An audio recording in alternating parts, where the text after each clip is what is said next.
कशा आहात मुलांनो? मस्त, छान. आज काय करायचं? काय नाही, मज्जा करायची. काय करायची? गोष्ट सांगायची, खेळायला.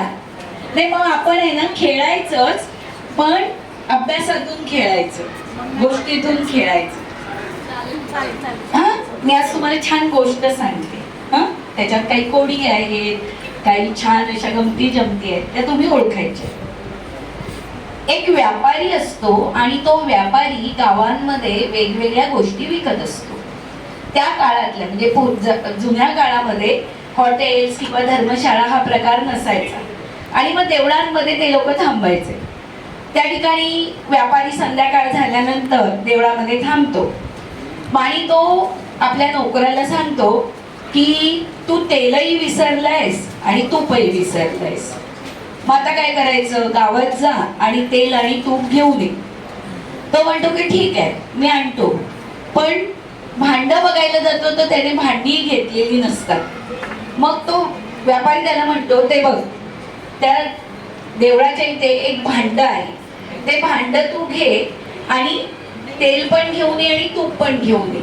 त्या प्रकारे तो जातो आणि त्याला सांगतो की, दुकानदाराला सांगतो की मला तेल दे. मग ते भांड दे. तर तो भांड्यामध्ये तेल घेतो.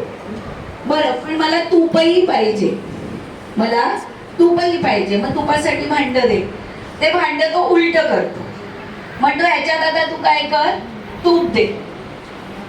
आणि त्यानंतर तो देवळात येतो. त्याला व्यापारी विचारतो, आणलंस का रे बाबा, तेल आणलंस का? हो हो, तेल आणलंय. मग कुठे आहे? ते भांड तो उलट करतो.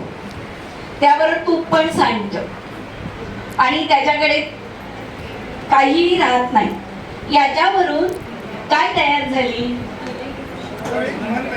कोणती म्हण? मग तू सांग की म्हणी कोणी लिहिल्या आहेत का? मग त्या कशा तयार झाल्या? असं आपण अर्थ लावला एकमेकांच्या शब्दांशी जुळवून आपण म्हणी तयार किंवा एखाद्या प्रसंगावरून घटनेवरून. म्हणजे या ज्या म्हणी तयार झालेल्या आहेत त्या वेगवेगळ्या घटनेवरून तयार झालेल्या आहेत. मग तशाच मला सांगा की हातावरून कुठली म्हण तयार झाली आहे? अवयवावरून कुठली म्हण तयार झाली आहे? हात पाव मारना आणि कोशिश कर.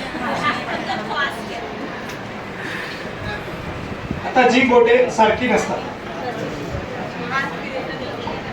मग आता आपण आता मी काही ऍक्शन्स करणार, त्या ऍक्शन वरून तुम्ही म्हणी ओळखायचे.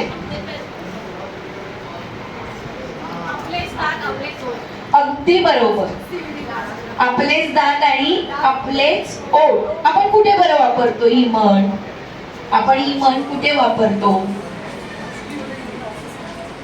ही म्हण आपण कुठे वापरतो? जब कोई खुद का ही सच सच बोलता रहेगा तभी. स्वतःलाच सांगायला म्हणजे आपण सांगतोय पण ती तो चुकतोय. शेवटी समजा आपलं मूल आहे, ते आपण शिकवतो तरी चुकतोय, मग त्याला आपण काही बोलत नाही. आपलेच दात आणि आपलेच ओठ, बरोबर की नाही? आता कोणाची चित्रकला चांगली आहे? कोणत्या विद्यार्थ्याची चित्रकला चांगली आहे?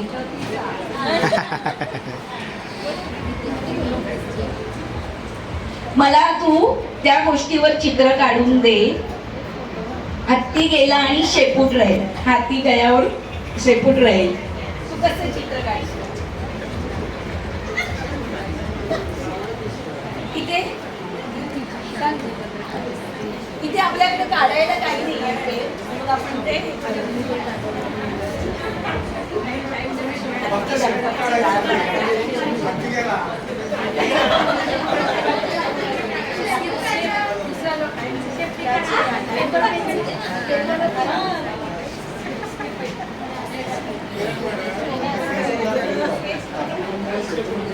बरं, एक म्हण मी तुम्हाला अटपट सांगते, ती ओळखाल का?